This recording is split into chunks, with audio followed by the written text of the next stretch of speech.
창세기 5장 9절에서 24절까지의 말씀 한 절씩 교독하겠습니다.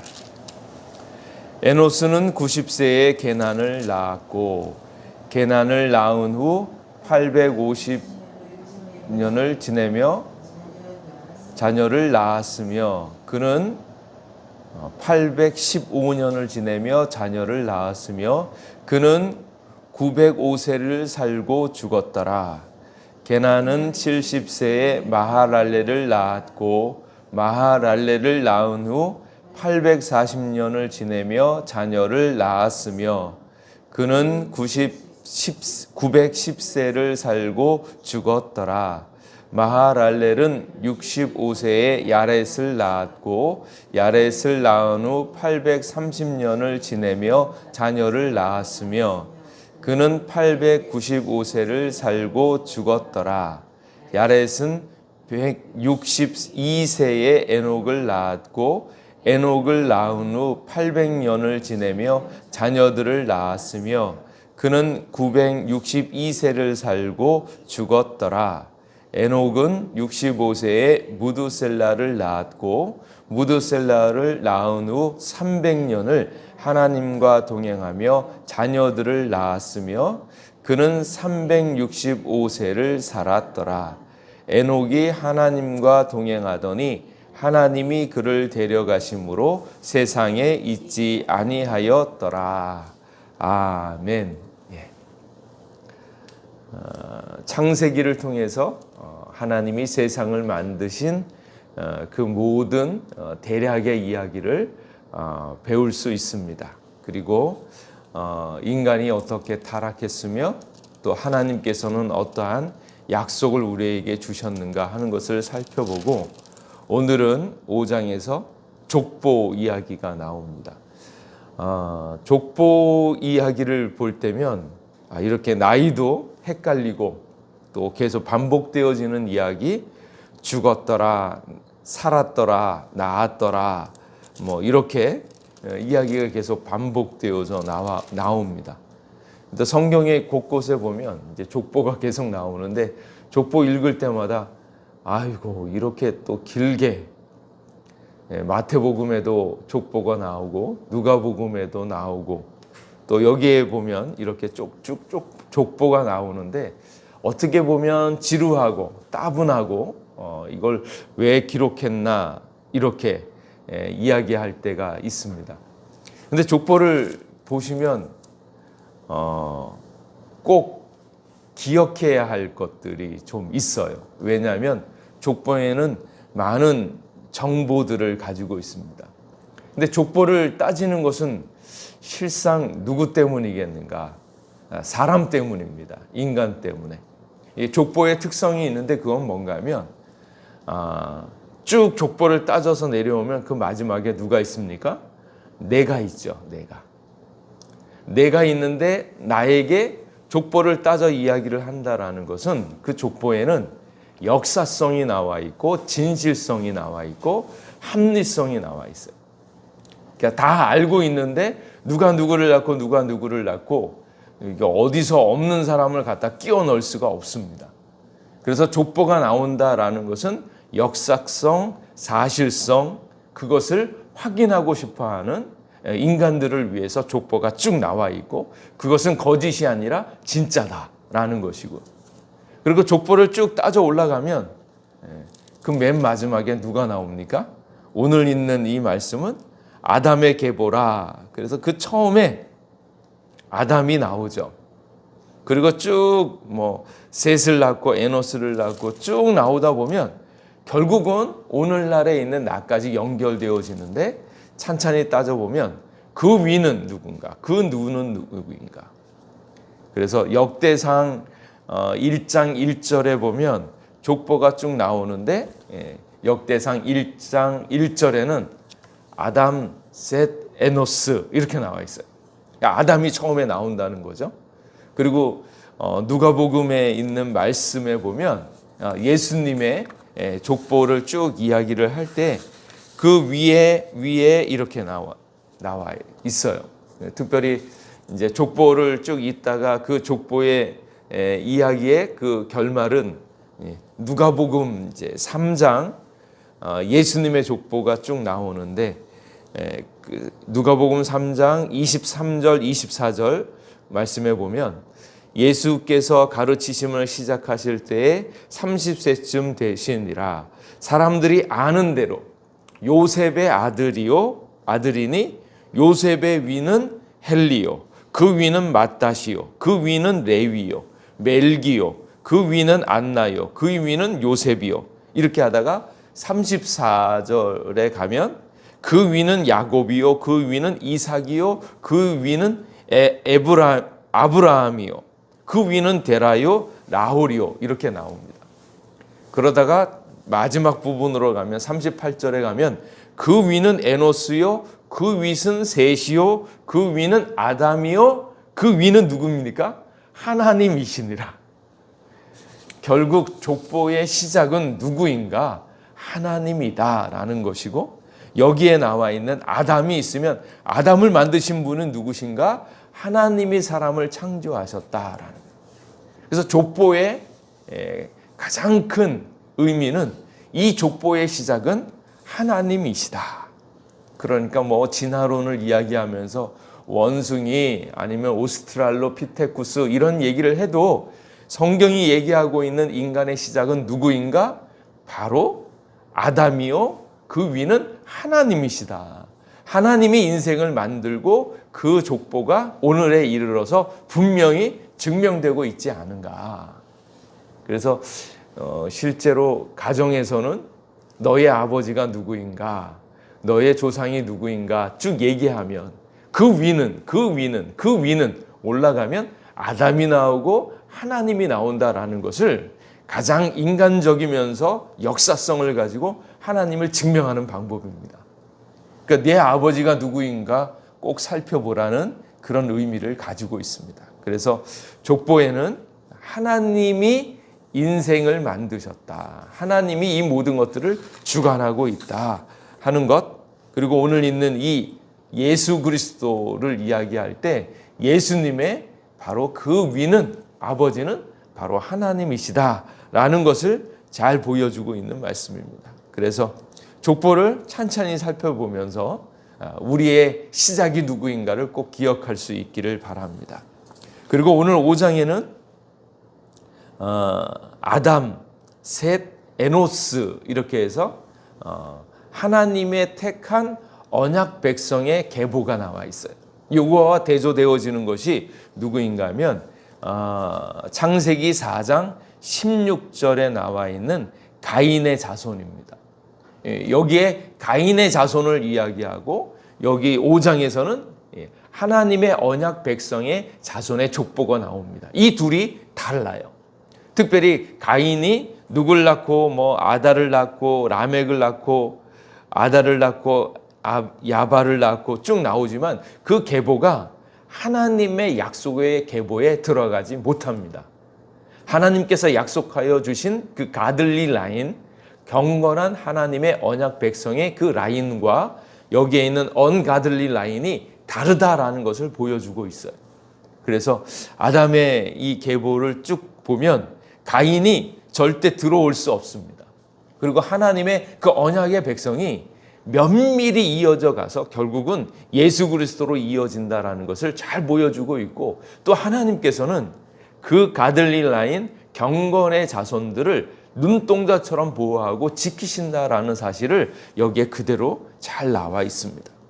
그래서 가들리 라인 이렇게과 언가들리 라인, 이 가인의 자손의 족보를 보면 이 가인이 성을 쌓았다. 에덴, 하나님 곁을 떠나서, 앞을 떠나서 에덴 동편 놋 땅에 가서 성을 쌓았다. 그게 세상하고 단절되어진다라는 것이고, 세상과의 단절은 곧 하나님과의 단절도 의미하고 있습니다. 그래서 자기들만의 세상을 하면서 내가 원하는 대로 인생을 살겠다, 그렇게 이야기하면서 문명을 만드는데 그 문명이 뛰어난 것 같지만 하나님과 완전히 단절되어서 진정한 행복을 알지 못하는 삶을 살아가게 되어 있다라고 나와 있습니다. 그리고 람에게 있어서는 가인의 죄가 점점 커지는 것을 볼 수 있어요. 그래서 언가들리 라인의 특색은 가정 공동체가 깨어지고, 그리고 사람을 죽이는 일도 마다하지 않는 그런 문화를 가지고 있다라는 것이고, 오늘 있는 아담의 계보에 있어서는 하나님의 자손들, 하나님께서 약속해 주신 그 언약의 자손들의 이야기가 계속 쭉 나옵니다. 그래서 에노스는 90세에 게난을 낳고, 게난을 낳은 후 815년을 지내고 905세를 살고 죽었더라. 근데 이 얘기를 쭉 보면 좀 어떻습니까? 조금은 부러워하시는 분이 계세요. 왜냐하면 오래 살았다라는 것을 알 수 있습니다. 여기에 계속 반복되어지는 얘기는 낳았고, 지내고, 낳았고, 죽었고. 이 이야기의 가장 큰 특징은 결국 인생이 죽는다, 끝이 있다라는 사실을 잘 보여주고 있습니다. 그래서 하나님의 뜻 가운데 죽음의 역사를 계속적으로 반복해 주고 있고, 그런데 그 죽음 이후에 하나님께서 영생과 생명이 있다라는 것을 기억하게 만들어 줍니다. 그래서 생명의 시작은 하나님께 있다, 그것을 다시 한번 보여주고 있는 말씀이고, 그리고 이 가들릴라인 이 언약의 백성 가운데 주시는 놀라운 특색이 있는데, 그것은 무엇인가 하면 5장 2절에 나와 있는 복입니다. 창세기 1장에 나와 있었던 그 복이 이 가인의 자손들에게는 빠져 있습니다. 그런데 여기에 있는 아담의 계보, 아담셋 에노스로 나오고 있는 이 계보에는 하나님의 복이 분명히 나와 있어요. 그래서 5장 2절 말씀에 보면 남자와 여자를 창조하셨고, 그들이 창조되던 날에 하나님이 그에게 복을 주시고 그의 이름을 사람이라 일컬으셨더라. 복을 주신다라는. 그래서 하나님의 약속의 자녀들에게 약속되어진 그 복을 분명히 기억하시고 그 복을 누릴 수 있기를 간절히 원합니다. 그래서 이 복은 바라크의 복인데, 그것은 하나님의 복을 하나님께서 베풀어 주시는 위로부터 내리는 복으로 말미암아서 찬양하고 높여드리는 것, 그리고 그 복의 근원인 하나님 앞에 무릎을 꿇고 만날 수 있는 것 자체가 복이다. 하나님 자체가 복이다라는 사실을 명확하게 해주고 있고요. 또 이렇게 있으면 이것들이 오늘날에 이르기까지 어떻게 이 복이 시작되어지는가? 하나님께서는 이 언약의 자손들에게 계속 복을 약속해 주고 있습니다. 그래서 그 복이 나중에는 노아의 자손들에게 그대로 나오죠. 그래서 창세기 9장 1절에 보면 하나님이 노아와 그 아들들에게 복을 주시며 그들에게 이르시되 생육하고 번성하고 땅에 충만하라, 이렇게 말씀합니다. 홍수로 모든 사람들을 다 쓸어버리되 하나님의 약속의 자녀들에게는 이 복이 계속 지속되어진다라는 것이고, 그 다음에는 그 노아에게 허락되었던 그 복이 누구에게 가는가? 아브라함에게 가죠. 갈대의 우르에서 아브라함을 끄집어내었을 때 창세기 12장 2절 3절에 내가 너로 큰 민족을 이루고 내게 복을 주어 내 이름을 창대케 하리니 너는 복의 근원이 될지라. 이렇게 하나님께서 그 복을 약속하여 주십니다. 그래서 언약의 백성, 하나님이 따로 구별한 그 가들리 라인에게 허락되어지는 복이 계속 주어진다라는 것이고, 그 복이 이제는 신약에 와서는 예수님을 믿는 자들에게 여러 가지 팔복과 하나님의 약속하여 주신 그 복이 이어지는 것을 볼 수 있습니다. 그래서 우리가 예수 그리스도를 믿음으로 말미암아서 복받는 언약의 자녀인 것을 꼭 기억할 수 있기를 간절히 바랍니다. 그리고 오늘 있는 이 말씀 가운데 계속 낳았고 살았고 죽었더라, 이 얘기를 계속 반복되어지는데, 그 이야기 가운데 이 죽음의 과정을 이길 수 있는 한 샘플을 만들어 놓는데, 그 샘플이 누구인가? 바로 에녹입니다. 그래서 19절 말씀에 에녹을 낳은 후 800년을 지내며 자녀들을 낳았으며 야렛이 에녹을 낳았다라고 이야기하고요. 21절 말씀에 에녹은 65세에 무드셀라를 낳았고 무드셀라를 낳은 후에 300년을 하나님과 동행하며 자녀들을 낳았으며 그는 365세를 살았더라. 에녹이 하나님과 동행하더니 하나님이 들을 데려가심으로 세상에 있지 아니하였더라. 이 계보 가운데 한 사람, 죽음을 맛보지 않은 한 사람을 이야기하는데, 죽음을 맛보지 않는 그 한 사람의 특징이 무엇입니까? 살아계신 하나님과 동행하는 거예요. 그래서 이 이야기에는 사람이 살고 낳고 죽고 하는 이 일들이 되어지지만 생명의 근원 되어지시는 하나님과 동행함으로 하나님과 함께 있음으로 말미암아서 영원한 생명을 누릴 수 있다라는 그 실마리를 여기에 딱 담아 놓고 있습니다. 그래서 생명은 하나님께로부터 나오는 것이고 하나님과 함께 있음으로 말미암아서 이 놀라운 죽음을 맛보지 않는 그런 역사가 있다라는 그것을 정확하게 이야기해 주고 있습니다. 그리고 이 지금 언약의 백성의 특징이 무엇인가 하면 바로 예배 공동체라는 거예요. 그래서 4장 26절에 보면 아담이 아벨 대신에 다른 씨를 주었는데 셋을 낳았죠.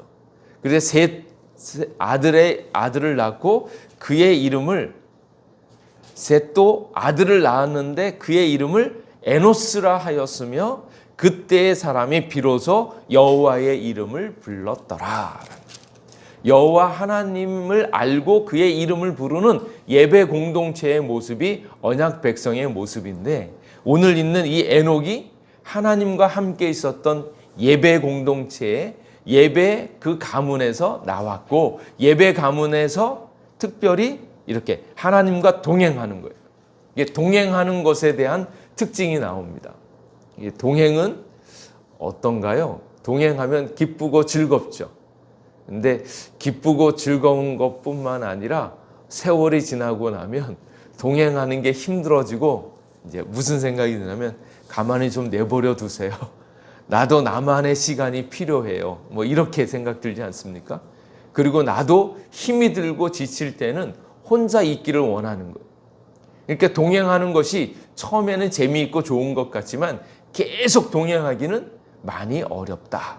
그 생각을 하게 되어집니다. 그런데 여기 있는 에녹은 365세를 살았는데 에녹이 하나님과 동행하였더니, 그래서 무드셀라를 낳은 후 300년을 하나님과 동행하며, 아마 그 전은 어땠는지 모르겠어요. 65세를 살 동안에는, 무드셀라를 낳을 동안에는 어떻게 되어졌는지 모르겠는데, 무드셀라를 낳은 후에는 300년을 하나님과 동행했다. 동행할 때 동행을 잘 하려고 하면 혼자 있고 싶어 하는 마음, 지친 마음, 자기 뜻대로 하고자 하는 마음을 내려놓고 하나님께 뜻을 맞추면서 하나님 안에 거하는 삶을 살아야 됩니다. 그리고 점점 동행하면서 그분의 눈빛, 그분의 행동, 그것들을 면밀히 살피고 거기에 맞춰서 같이 나아가고 있는 모습들이 나오죠. 그래서 그 모습은 어쩌면 참 많이 힘들기도 하겠다. 그 생각이 듦과 동시에 계속 동행하다 보면 어떻게 되어지겠습니까? 어느덧 내가 하나님인지 하나님이 난지 모를 정도로 동일한 마음을 갖게 되어지게 되겠죠. 그러니까 완전히 동일한 마음을 갖게 되어지니까 결국 하나님의 세계로 들어가고 있는 모습을 보게 되어집니다. 그래서 동행에는 힘이 들고 어려움이 있겠지만 점점 하나님의 눈빛, 하나님의 마음을 살피면서 거기에 자기 자신을 완전히 버려두고 오직 하나님과 맞춰서 나아가고 있는 그 모습들이 쭉 나와 있습니다.